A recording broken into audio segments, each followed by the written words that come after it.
नमस्कार, मैं Dhananjay Kumar, the public India में आपका स्वागत है।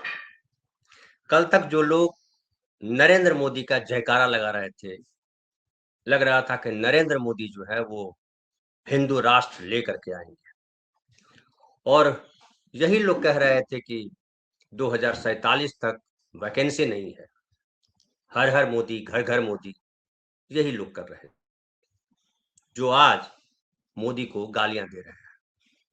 कई जगह जो है यूजीसी के खिलाफ सवर्णों का प्रदर्शन चल रहा है, मोदी जी को गंदी गंदी गालियां दे रहे हैं, उनको हिंदू विरोधी बता रहे हैं। और अब ये भी कहा जा सकता है मोदी जी के खिलाफ उन्हीं सवर्णों ने अभियान छेड़ दिया है। और देखिए कि एक यूजीसी के आने से भी कानून आया है, और कानून तो ये पहले से था, उसमें ऐड किया गया है पिछड़ों को, और पिछड़ों को ऐड किए जाने के बाद ये हंगामा है कि लगभग सवर्णों को लग रहा है कि इस कानून के आने से उनके खिलाफ अत्याचार बढ़ेगा, उनको फंसाया जाएगा, उनके साथ अन्याय हो रहा। हालांकि ये कानून कहता है कि जो लिखा है उद्देश्य में, उसमें है कि ये समानता लाना इसका मकसद है, सब समान हो। हमारे संविधान में जब 1950 में संविधान लागू हुआ था, उसी समय ये आर्टिकल 15 में था कि धर्म, जाति, भाषा, लिंग आदि के आधार पर कोई भेदभाव नहीं किया जाएगा। लेकिन भेदभाव हमारे समाज की बेहद खतरनाक सच्चाई है। आजादी के इतने साल बाद भी, संविधान लागू होने के 76 साल बाद भी गहरे तौर पर भेदभाव है। और देखिए, कल तक जो हिंदू एकता की बात कर रहे थे, वो अब जो है खुलकर खुद ही हिंदू एकता के खिलाफ बोल रहा है। वो पिछड़ों को, दलितों को, आदिवासियों को साथ लेकर चलने को तैयार नहीं। उनके साथ जो अन्याय है, जो अत्याचार है, उसको स्वीकार नहीं रहे। उनको लग रहा है कि दलित, पिछड़े और आदिवासी मिलकर उनके साथ गड़बड़ी करेंगे। ये कानून जो आया है वो सुप्रीम कोर्ट के निर्देश पे आया है, और उसमें भाव यही रखा गया कि ये समानता का भाव लाएंगे। लेकिन उसमें जो परिभाषा के तहत जो रेगुलेशन 3C है, उसका सबसे ज्यादा विरोध हो रहा है। और उसमें कहा जा रहा है कि जो जातीय भेदभाव की जो परिभाषा है, उसमें है कि SC, ST, OBC समुदाय के सदस्य के साथ जाति या जनजाति के आधार पर किए गए भेदभाव के रूप में ये परिभाषित करता है रेगुलेशन 3C। इस पर सवाल उठाए जा रहे हैं क्योंकि यह सामान्य श्रेणी के लोगों को इसके दायरे से बाहर रखता है, जबकि उन्हें भी जाति से जुड़े भेदभाव का सामना करना पड़ सकता है। ये सवर्णों का मानना है। और जो कानून मानता है वो ये मानता है कि ये जो जातीय भेदभाव है वो केवल अनुसूचित जातियों, जनजातियों और पिछड़े वर्गों के सदस्यों के खिलाफ होता है। इनका कहना है कि उनके खिलाफ भेदभाव नहीं होता है। उनका कहना है कि ये जब कानून आएगा तो इससे सवर्णों के खिलाफ भेदभाव बढ़ेगा। अब बताइए कितनी बड़ी विडंबना है कि जो कानून समानता के लिए लाया गया है, जिसके उद्देश्य में लिखा गया है कि जाति, धर्म, भाषा, लिंग के आधार पर कोई भेदभाव नहीं होगा, इसमें EWS को भी शामिल किया गया। वो एक दो लाइन का जो है, जो परिभाषा है उसमें जातीय भेदभाव का, उसको लेकर के आंदोलित है, गुस्से में है। और इतना गुस्से में है कि मोदी के खिलाफ अभियान चला रखा है। अब इसकी राजनीति तो हम बाद में चर्चा करेंगे, थोड़ी और बात करें इस आंदोलन पे। देखिए भेदभाव किस लेवल पे है, ये हम सब लोग रोज देखते रहते हैं। कोई सवर्ण को नहीं कहता है अछूत, या कोई सवर्ण को ये नहीं कहता कि खटिया पर से उठ जाओ। कोई सवर्ण को ये नहीं कहता है कि तुम घोड़ी पर क्यों चढ़ रहे हो। कोई सवर्ण को ये नहीं कहता कि तुम मूंछ क्यों रखी हुई है तुमने। कोई सवर्ण को ये नहीं कहता कि तुमने गिलास से पानी कैसे पी लिया। जबकि जो पिछड़े हैं, दलित हैं, आदिवासी हैं, उनको तमाम तरीके की प्रताड़ना संविधान के 76 साल बाद भी झेलना पड़ रहा है। अखबारों पे भी नजर डालें तो हम हर दिन कोई न कोई खबर ऐसे देखते हैं जिसमें जातीय आधार पर भेदभाव होता है। और ये न केवल समाज में बल्कि यूनिवर्सिटीज में जो शिक्षा के मंदिर है, शिक्षा के मंदिर में भी ये सरेआम होता है। एनएफएस लाया गया, इसी मोदी सरकार ने एनएफएस लाया, नॉट फाउंड सुटेबल, और नॉट फाउंड सुटेबल करके ढेर सारे ओबीसी, आदिवासी, शेड्यूल कास्ट की जो सीटें आरक्षित थी उसका बैकलॉग रखा गया है। 69-70% के करीब जो है वो सीटें खाली है ओबीसी की। जबकि अगर यही सवर्णों की बात करेंगे, जनरल क्लास की बात करेंगे, तो 19% सीटें खाली। कितना भारी अंतर है। और यूनिवर्सिटीज के वाइस चांसलर को देखिए या कॉलेजों के प्रिंसिपल्स को देखिए, अगर लिस्ट जाएंगे, आप वहां जाएंगे और उसका बोर्ड देखेंगे तो आप चकित रह जाएंगे कि ज्यादातर उनमें जो है वो ब्राह्मण है। सवर्णों में भी सबसे ज्यादा कुर्सियां जो है ब्राह्मणों को मिली, चाहे वो यूनिवर्सिटी हो, चाहे वो न्यायालय हो, तमाम जगहों। और वही ब्राह्मण हिंदू एकता के अब खिलाफ खड़े हो गए। उनको अब हिंदू एकता नहीं चाहिए, उनको अब सवर्णवाद चाहिए।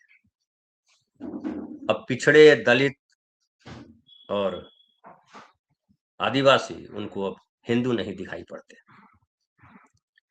देखिए, जो नारा लगा रहे हैं कई जगह, उसमें से एक देखिए, और आपको बताऊं वो क्या लिख रहे हैं, क्या बोल रहे हैं।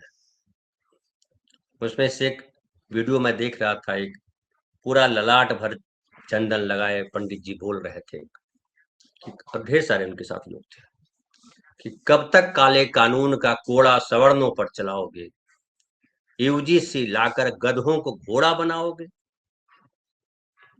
फिर से सुनिए, कब तक काले कानून का कोड़ा सवर्णों पर चलाओगे, यूजीसी लाकर गधों को घोड़ा बनाओगे।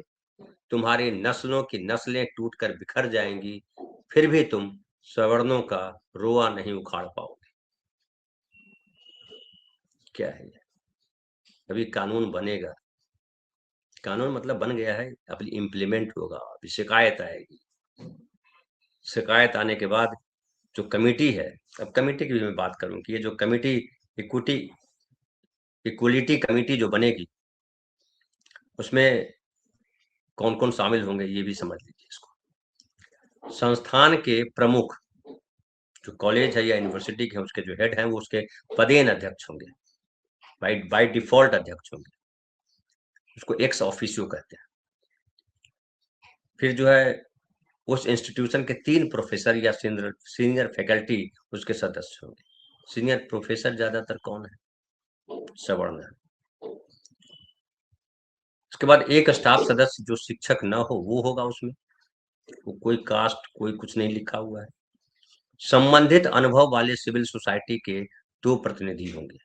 इसमें भी कहीं नहीं लिखा है कि वो सवर्ण होंगे कि बैकवर्ड होंगे कि ओबीसी होंगे, क्या होंगे। 2 छात्र प्रतिनिधि होंगे जिन्हें शैक्षणिक योग्यता, खेल में उत्कृष्टता, सह पाठ्यक्रम गतिविधियों में प्रदर्शन के आधार पर नॉमिनेट किया जाएगा, वो विशेष आमंत्रित होंगे। उसमें भी कहीं नहीं लिखा है कि ओबीसी होंगे कि कौन होंगे कि कौन होंगे। और केंद्र का कोऑर्डिनेटर पदेन सदस्य सचिव के रूप में काम करेगा। केवल 3 सदस्य की बात है कि 3 सदस्य जो है, एक ओबीसी का होगा, एक दलित होगा, एक आदिवासी होगा, ये 3 सदस्य। बाकी महिला हो या विकलांग हो, जिसको दिव्यांग कहते हैं मोदी जी, वो किस कास्ट के होंगे कहीं वर्णन नहीं। अब इतने लोगों की कमेटी में 3 लोगों से इतना भय। फिर देखिए कि ये जो कमेटी जो कहेगी वो रिपोर्ट भेजा जाएगा, इक्वलिटी कमेटी की रिपोर्ट जो है वो हेड को भेजा जाएगा और उस पर जो है जांच करेंगे वो, और उसके बाद वो आगे की कार्रवाई के लिए भेजेंगे।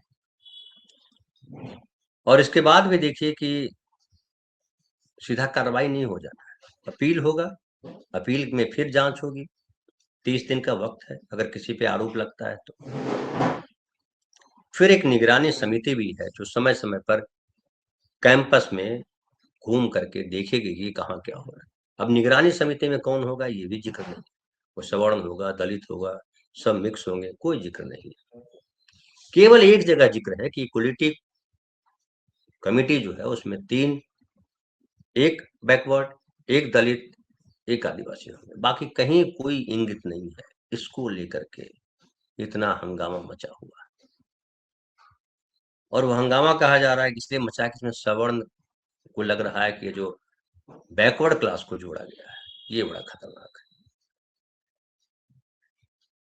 और विरोध भी उनका इसी बात को लेकर के है, ये जो जातीय भेदभाव का जो 3 में लिखा गया है वो जो है गड़बड़ है। और लिख रहा है कि उच्च शिक्षा संस्थानों में समानता को बढ़ावा देने के नेक उद्देश्य से बनाए गए नियमों का कुछ वर्गों द्वारा विरोध किया जा रहा है। सुप्रीम कोर्ट में याचिकाएं दायर की गई हैं जिसमें तर्क दिया गया है कि ये नियम सामान्य वर्गों के खिलाफ भेदभाव को बढ़ावा देते हैं। एक अन्य याचिका नियम 3C को चुनौती देती है जो जाति आधारित भेदभाव को परिभाषित करता है, जिसमें तर्क दिया गया है कि प्रावधान जाति तटस्थ होने चाहिए। ये सुप्रीम कोर्ट में 2 याचिकाएं दी गई हैं जिसका मैं जिक्र कर रहा हूँ। क्या जाति तटस्थ हमारा समाज है? जो याचिका लेकर के गए हैं सुप्रीम कोर्ट में, क्या वो जाति तटस्थ है? क्या सुप्रीम कोर्ट जाति तटस्थ है? कितना रिप्रेजेंटेशन है सुप्रीम कोर्ट के भीतर? कौन लोग हैं तमाम अदालतों के भीतर? कौन लोग हैं यूनिवर्सिटी के भीतर? और जो कमिटियां हैं, जो एनएफएस करने वाली कमिटियां हैं, क्या वो जाति तटस्थ हैं? तो जाति तटस्थ का नारा वो लगा रहे हैं जो जाति तटस्थ नहीं है, जो जातीय भेदभाव दिन रात करते हैं, अपने घर में करते हैं। घर में मतलब महिलाओं के साथ क्या भाव करते हैं? महिला भी एक जाति है। वो अपने घर के बाहर जब आते हैं तो किस तरह से समाज में, गली में, गांव में बिहेव करते हैं। जब वो काम कार्य के स्थल पर जाते हैं, नौकरी जहां करते हैं, वहां किस तरह से बात करते हैं। जहां भी जाते हैं उनको जब पता चलता है कि उनके बगल में बैठा हुआ व्यक्ति जो है वो दलित है, या बैठा हुआ व्यक्ति जो है किसी ओबीसी समाज से है, या बैठा हुआ व्यक्ति आदिवासी है, तो किस तरह का व्यवहार करते हैं। दिल्ली की सोसाइटियों में देखिए किस तरह से जो लोग होते हैं उनके साथ किस तरह से मारपीट की जाती है। देश में हर जगह ये खबरें आती रहती है। लेकिन सबसे जो महत्वपूर्ण है कि देखिए आरएसएस जो पिछले 100 साल से कर रहा था हिंदू एकता, हिंदू राष्ट्र बनाने की बात, यूजीसी ने हिंदू राष्ट्र की कलई खोल दी कि हिंदू राष्ट्र का मतलब होता है सवर्णवाद। हिंदू राष्ट्र का मतलब होता है सवर्णों को श्रेष्ठ मानकर चलो, ये यूजीसी बता रहा है। और जो पिछले 30 सालों से हिंदू एकता का अभियान चल रहा था, 30 नहीं बल्कि केवल ये 26 और 10 36 साल, 1990 में सोमनाथ के लिए निकले थे आडवाणी साहब हिंदू एकता के लिए, क्योंकि उस समय भी मंडल कमीशन आया था और मंडल कमीशन की वजह से सवर्ण, दलित, पिछड़ा, जिसको कहते हैं कि अगड़ा पिछड़ा हो गया।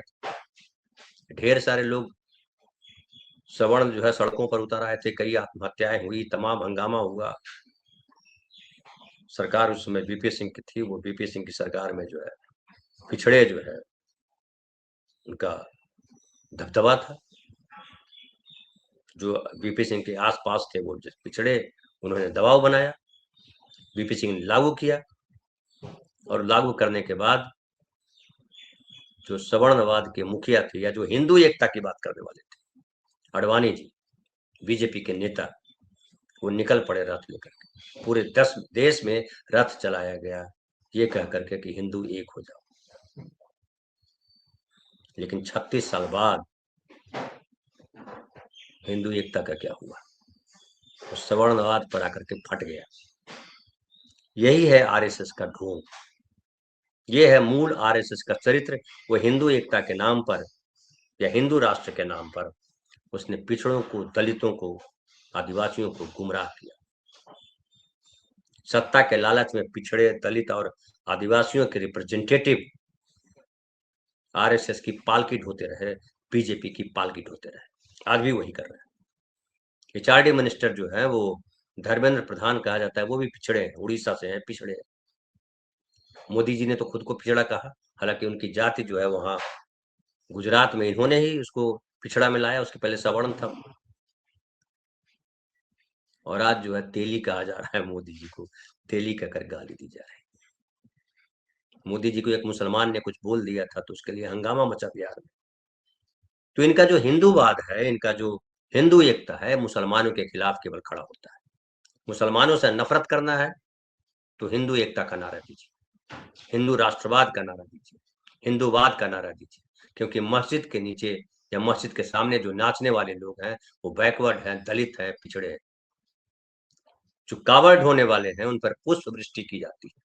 कावड़ ढोने वाले किस हाल में जी रहे हैं, उनके बच्चों की पढ़ाई की क्या व्यवस्था है, उनके घर के सदस्यों के इलाज की क्या व्यवस्था है, इस पर कभी कोई सरकार ध्यान नहीं देती।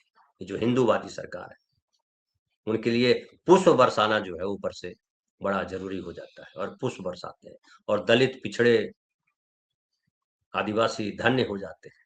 ये देखिए कितना बीजेपी सरकार जो है हिंदुओं के लिए सोचती है।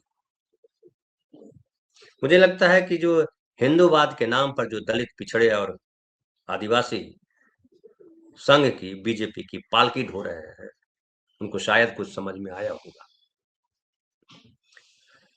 नेहरू को जितनी गालियां आरएसएस ने दी है, सवर्णवादियों ने दी है, उतनी किसी ने नहीं दी। दलितों ने नहीं दी है, पिछड़ों ने नहीं दी है। नेहरू को मुसलमान कहा।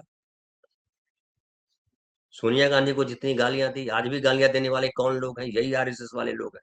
राहुल गांधी को गालियां देने वाले कौन लोग हैं? यही आरएसएस वाले लोग हैं। यही हिंदूवादी लोग हैं जो राहुल गांधी को दिन रात गलियाते हैं, जो इंदिरा गांधी को जो गालियां देते हैं, जो नेहरू को गलियाते हैं। नेहरू तो ब्राह्मण थे, नेहरू को क्यों गालियां दे रहे थे? और जो बीपी सिंह को कितनी गालियां दी इन लोगों ने, हालांकि बेचारे बीपी सिंह निर्दोष थे, उन्होंने अपनी मर्जी से तो लागू किया नहीं था। अर्जुन सिंह को कितनी गालियां देते हैं? अर्जुन सिंह ने ईमानदारी से शिक्षण संस्थानों में लागू करवाया आरक्षण को, ओबीसी के लिए। दिग्विजय सिंह इस कमेटी के चेयरमैन बताए जाते हैं। हालांकि इस नियम का क्या होगा वो तो आने वाला वक्त बताएगा, क्योंकि ये जो विरोध है वो बीजेपी के खिलाफ जा रहा है। लेकिन जो यूजी समर्थक है उनको लग रहा है कि ये सब तमाशा चल रहा है, क्योंकि कांग्रेस भी कुछ नहीं बोल रही है इस पर। कांग्रेस को स्टैंड लेना था। रीजनल पार्टियों की हैसियत नहीं है कि वो बीजेपी से और संघ से लड़ सके। बीजेपी और संघ से लड़ने का एक ही पार्टी के पास क्षमता है, वो है कांग्रेस पार्टी। लेकिन कांग्रेस पार्टी भी इस मसले पर चुप है। राहुल गांधी कई साल से सामाजिक न्याय का नारा दे रहे हैं, लेकिन सामाजिक न्याय जब आज उनको सड़क पर उतरने की जरूरत थी, इसके समर्थन में बोलने की जरूरत थी, तो राहुल गांधी चुप है, उनकी पार्टी के नेता चुप है। और वो कह रहे हैं कि मनरेगा के लिए आंदोलन करें। मनरेगा का क्या हाल है वो कांग्रेस पार्टी ने भी कभी इस पर ध्यान नहीं दिया। काम का अधिकार जरूर है, इसमें कोई दो राय नहीं कि मनरेगा एक क्रांतिकारी कदम था भारतीय इतिहास में, लेकिन वो जाति आधारित मनरेगा नहीं था। मनरेगा जो है वो आर्थिक आधार। अक्सर इस देश में लोग आर्थिक आधार की बात करते हैं कि भैया दो ही जात है, एक अमीर है, एक गरीब है। और बीजेपी वाले लोग ये जो आज हिंदूवाद के नाम पर जो मोदी को गाली दे रहे हैं, सवर्णवाद के नाम पर, वो भी कह रहे थे कि भाई देश में दो ही जाति है, एक गरीब है, एक अमीर है, ये आरक्षण क्यों? ये तो भेदभाव है। वही लोग मनरेगा को जिस तरह से मोदी ने खत्म किया है, उस पर ताली बजा रहे थे।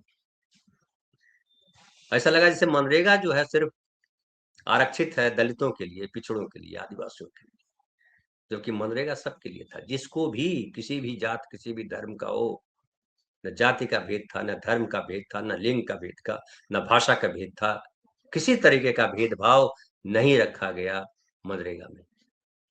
उस मनरेगा को इस मोदी सरकार ने खत्म किया। कांग्रेस उस आंदोलन को सड़क पर लेकर के उतरना चाह रही थी, उतरी भी कहा जाता है, लेकिन कोई प्रभाव नहीं है, क्योंकि सब जो है सारे उनके नेता खप गए यूजीसी में। मुझे लगता है कि ये दलितों को, पिछड़ों को और आदिवासियों को जो हिंदूवाद या हिंदू राष्ट्र बनाने का सपना देख रहे थे, उनकी पालकी ढो रहे थे, उनको कुछ समझ में आया होगा कि संविधान लागू होने के बाद 76 साल बाद भी समानता के मसले को लेकर, ये कानून समानता को लेकर के लाया गया। सवर्ण इतने उत्तेजित क्यों है? ऐसा तो है नहीं कि आरोप लगा देने भर से जो उनको जेल हो जाए। 1989 में लाया गया था SC ST एक्ट। 1989 में किसकी सरकार थी? बीपी सिंह की सरकार थी। 1989 में जो एक्ट लाया गया था ST SC कानून, बीजेपी उसमें साथ थी।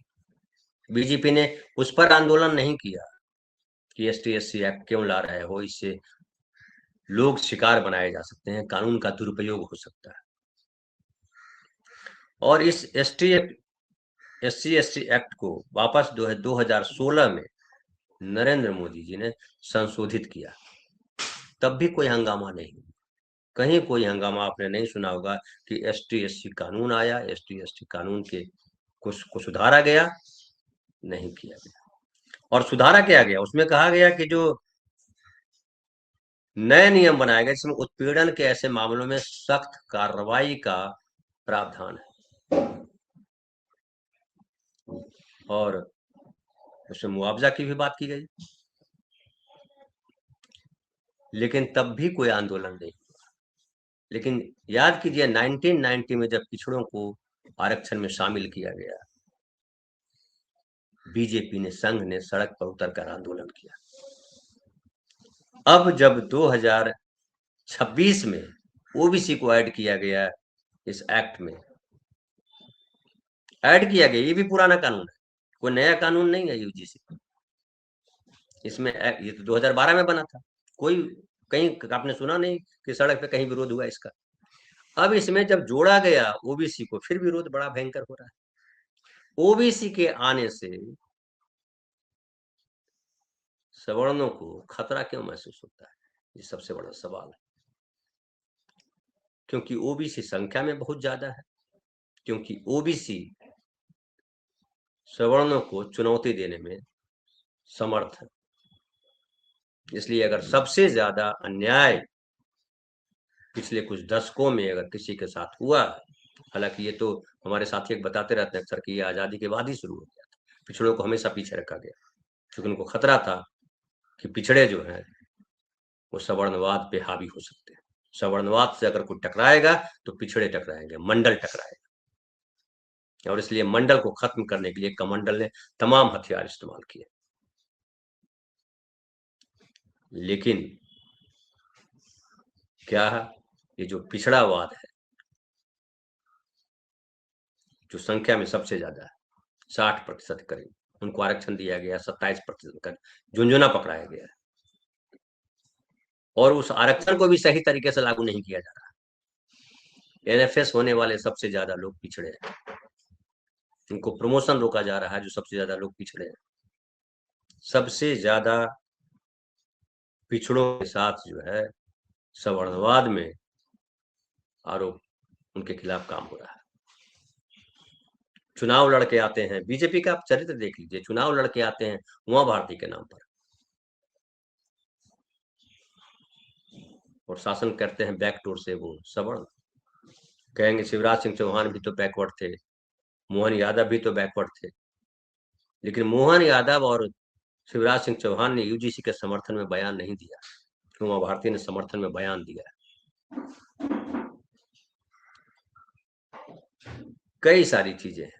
अब अब देखना है कि ये राजनीति बीजेपी को फायदा देती है या समाज में समानता लेकर के आती है, या ये भी जो है झुनझुना बन करके रह जाता है। चूंकि जिनको निर्णय करने का अधिकार है, जिनको न्याय करने का अधिकार है, जो न्यायपालिका है, जो कमेटियों में बैठे लोग हैं, वो सब सवर्ण समाज के अभी भी हैं। संख्या में इन पदों पर, कुर्सियों पर सवर्ण समाज के लोग ही बहुमत में है। और पिछले 11 साल से तो देश में बहुमतवाद ही चल रहा है। देखना है आगे क्या होता है। फिलहाल इतना ही। बहुत बहुत धन्यवाद।